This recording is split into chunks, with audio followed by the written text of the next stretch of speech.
오늘 하나님께서 우리에게 주신 말씀은 로마서 12장 1절에서 8절 말씀입니다.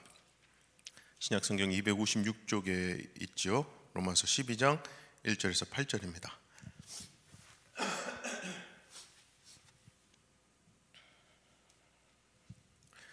로마서 12장 1절에서 8절 다 같이 한 목소리로 읽겠습니다.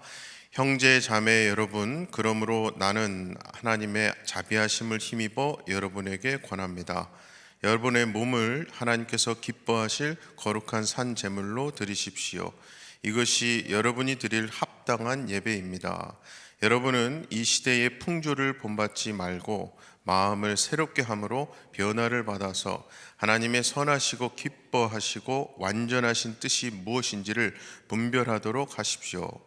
나는 내가 받은 은혜를 힘입어서 여러분 각 사람에게 말합니다. 여러분은 스스로 마땅히 생각해야 하는 것 이상으로 생각하지 말고 하나님께서 각 사람에게 나누어 주신 믿음의 분량대로 분수에 맞게 생각하십시오. 한 몸에 많은 지체가 있으나 그 지체들이 다 같은 일을 하는 것이 아닙니다. 이와 같이 우리도 여럿이지만 그리스도 안에서 한 몸을 이루고 있으며 각 사람은 서로 지체입니다. 하나님께서 우리에게 주신 은혜를 따라 우리는 저마다 다른 신령한 선물을 가지고 있습니다. 가령 그것이 예언이면 믿음의 정도에 맞게 예언할 것이요, 섬기는 일이면 섬기는 일에 힘써야 합니다.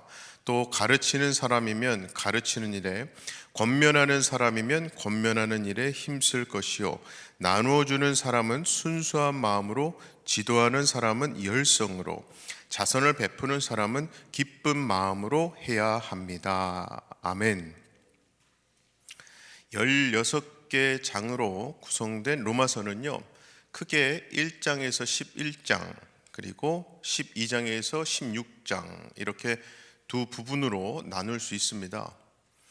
앞부분인 1장에서 11장은 칭의, justification이라고 해서 우리가 무엇을 믿는가에 관한 것이고, 12장에서 16장은 성화, sanctification이죠.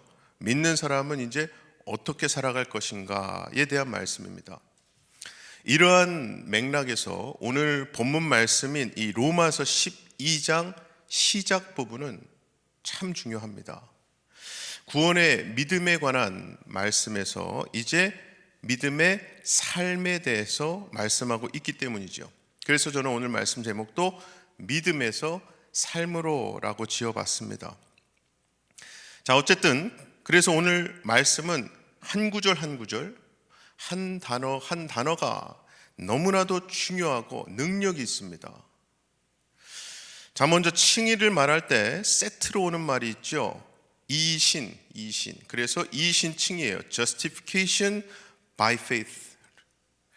예수 그리스도를 믿는 사람을 하나님께서는 더 이상 죄인으로 여기지 않고 의인으로 간주해 주신다라는 거죠.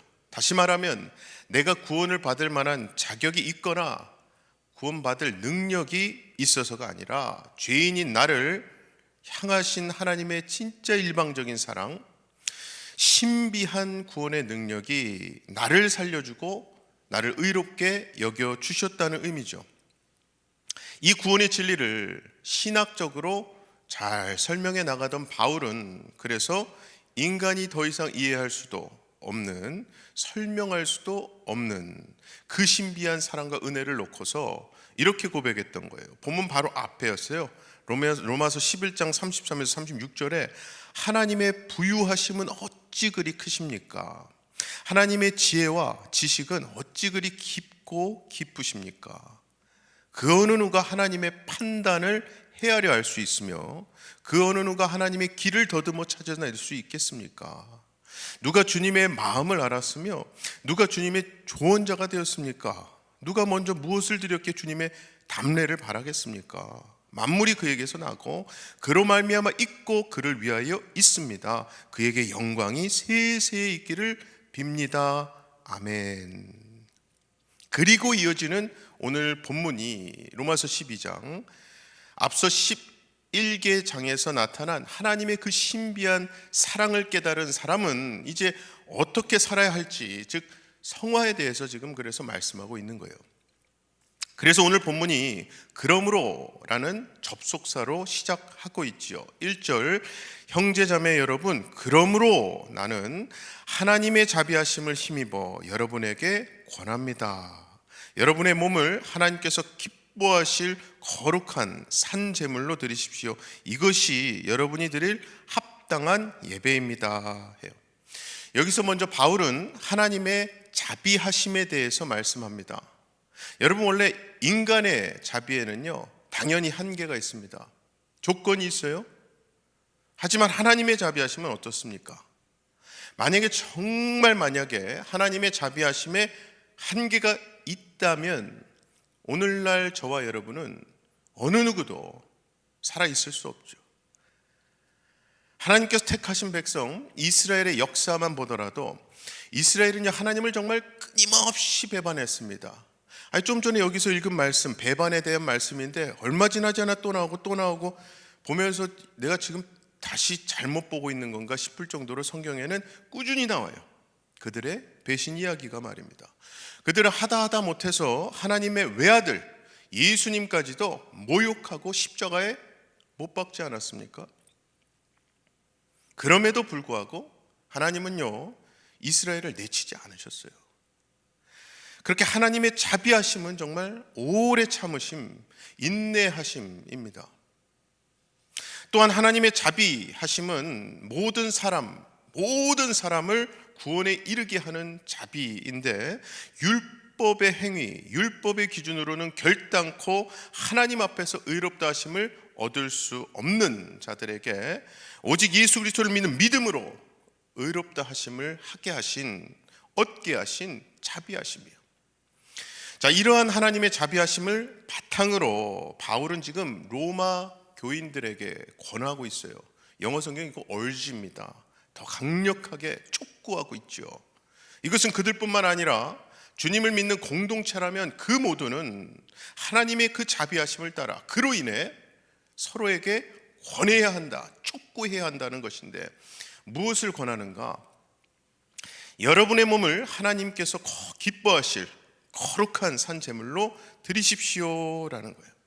당시 이스라엘은 하나님께 제사를 지냈습니다.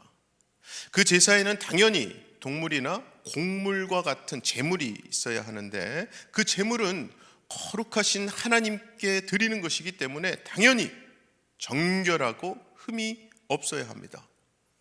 그리고 지금 바울은 우리 몸을 그 제물로 드리라고 하잖아요.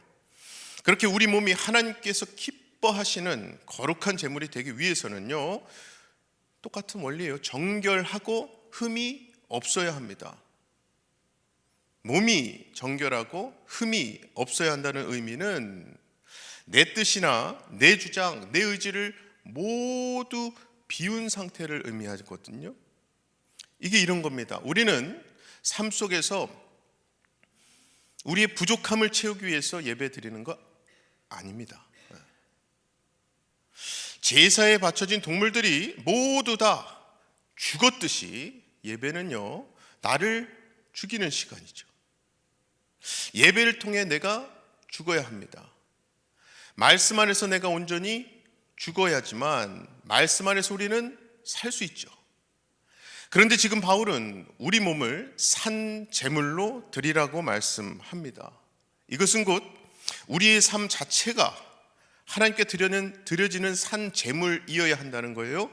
하나님께서 기뻐하시는 거룩한 제물이 되어야 한다는 거예요.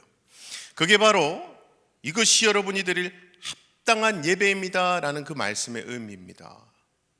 영어 성경에서는 This is your spiritual act of worship이라고 했고요. 이걸 개역 개정 성경에서는 이는 너희가 드릴 영적 예배이니라 말씀했어요. 특히 여기서 영적 예배라고 할 때 우리가 그래서 보통 이렇게 영적 예배라고 하니까 성령의 예배라고 착각하기도 하는데요. 이 영적으로 번역된 헬라어가 로기켄을 쓰는데, 이것은 성령이 아니라 말씀을 뜻하는 로고스의 형용사예요. 로고스 잘 아시죠? 그래서 reasonable, 즉 합리적인, 합당한, 논리적인, 말이 되는 이라는 뜻을 지닌 단어예요. 그래서 새번역 성경은 이것을 합당한 예배라고 번역을 한 겁니다. 그걸 풀어서 말하면 그래서 참되고 사리가 맞는 예배, 구속받은 피조물이 드려 마땅한 예배라는 뜻이 되는 거예요. 따라서 영적 예배란 우리의 삶이 하나님께서 기뻐하시는 삶이 되고, 그렇게 온전히 하나님의 뜻에 합당한 삶을 사는 이들이 드리는 예배, 그 예배인 영적 예배, 합당한 예배가 무엇인지를 지금 바울이 이어서 설명하는 거예요. 2절이죠. 여러분은 이 시대의 풍조를 본받지 말고 마음을 새롭게 함으로 변화를 받아서 하나님의 선하시고 기뻐하시고 완전하신 뜻이 무엇인지를 분별하도록 하십시오 해요. 첫째로 이 시대의 풍조를 본받지 않는 것을 말씀합니다. 세상 물살에 휩싸이지 말라는 거예요. 주식 투자에서 개미라고 하죠. 개미는 미국에서는 apes라고 하더라고요. 이게 한마디로 주식에 관한 지식이나 경험이 별로 없는 일반 주식 투자자를 부르는 말입니다.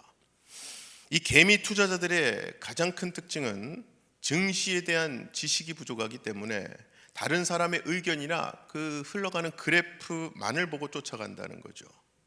그러다가 자칫하면 들어보셨을 거예요. 개미 털기나 설거지도 당하고, 그렇지 않아도 빚내서 투자한 것이 더 큰 빚을 지게 하고, 그렇게 빚에 돈에 묶이게 됩니다. 노예가 되는 거죠. 그에 반해 성경에 보면 모든 시대의 풍조지요, 돈을 악착같이 목적 삼고 살았던 우리가 잘 아는 삭개오는요, 예수님을 만나고 그 은혜를 체험하고 나서는 더 이상 그 세상 풍조, 그 돈, 그 물질을 따르지 않기로 합니다. 그래서 자신의 불의한 재물을 기꺼이 내놓겠다고 선포하죠. 그리고 그런 삭개오를 향해서 예수님께서 말씀하신 것이 오늘 구원이 이 집에 이르렀다 선포해 주시죠. 자, 두 번째로 오늘 말씀에서 마음을 새롭게 함으로 변화를 받으라 말씀하는데, 보통 새해가 되면 사람들은 잘못된 것을 내려놓고 새롭게 거듭나겠다고 결단 각오를 하곤 합니다.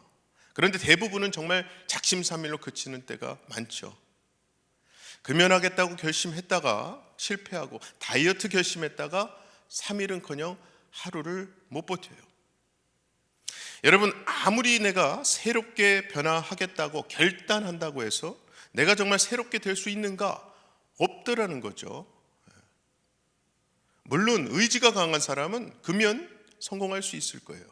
다이어트도 물론 성공할 수 있을 겁니다. 하지만 신앙적인 면에서, 즉 우리의 영혼에 관한 것만큼은요, 우리 의지만으로 절대로 새롭게 될 수 없죠. 우리는 절대로 스스로 거듭날 수 없어요. 세상 것을 내려놓고 오직 예수 그리스도 그 주님을 목적 삼고 주님 말씀 안에서 나를 비울 때만이, 예수 십자가에 나를 못 박을 때만이 우리는 진정 변화된 삶 살 수 있습니다.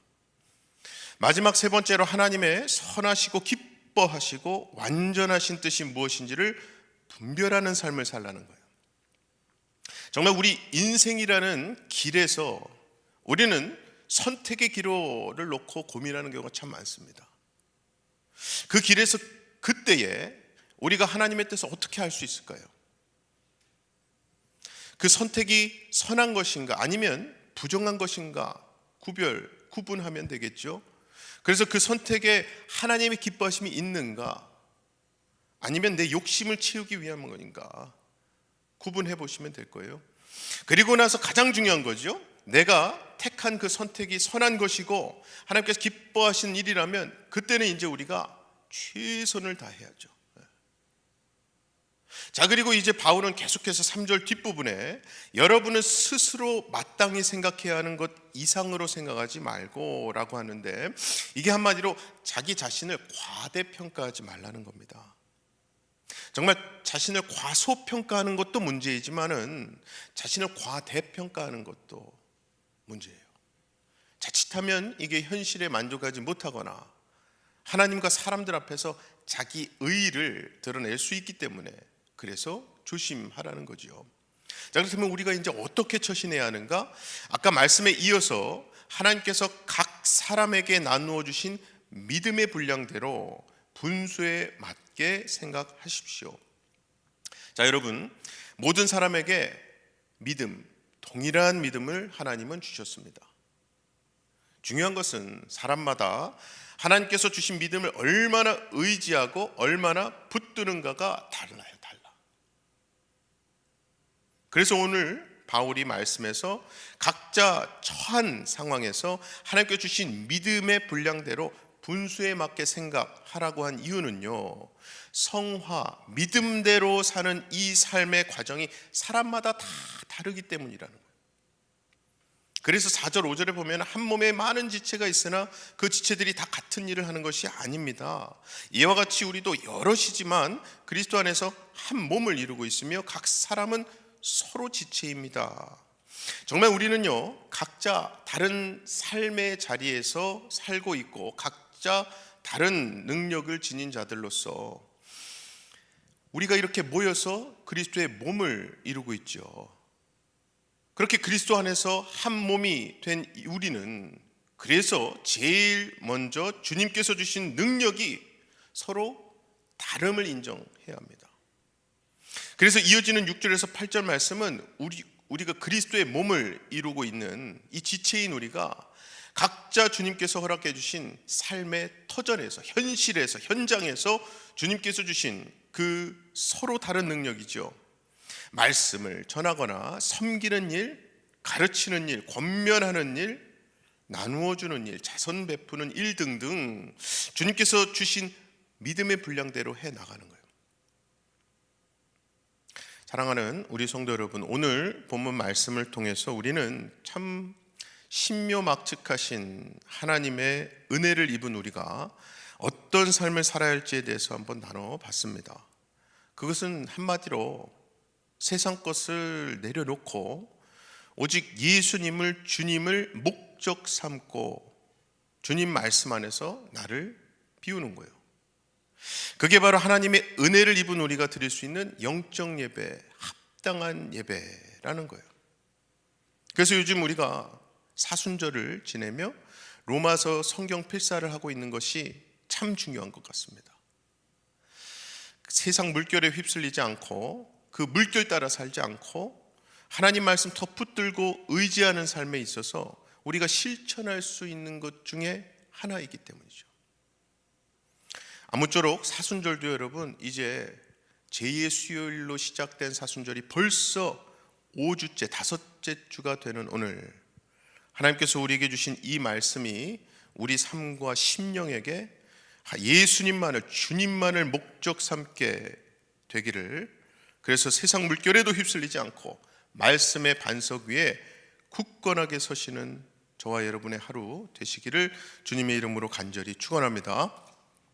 이 시간 우리 다 같이 기도하실 때에 그래서 여러분 사순절이 우리로 하여금 말씀으로 돌아오는 시간, 주님 따라가는 절기 되어야 할 줄로 믿습니다.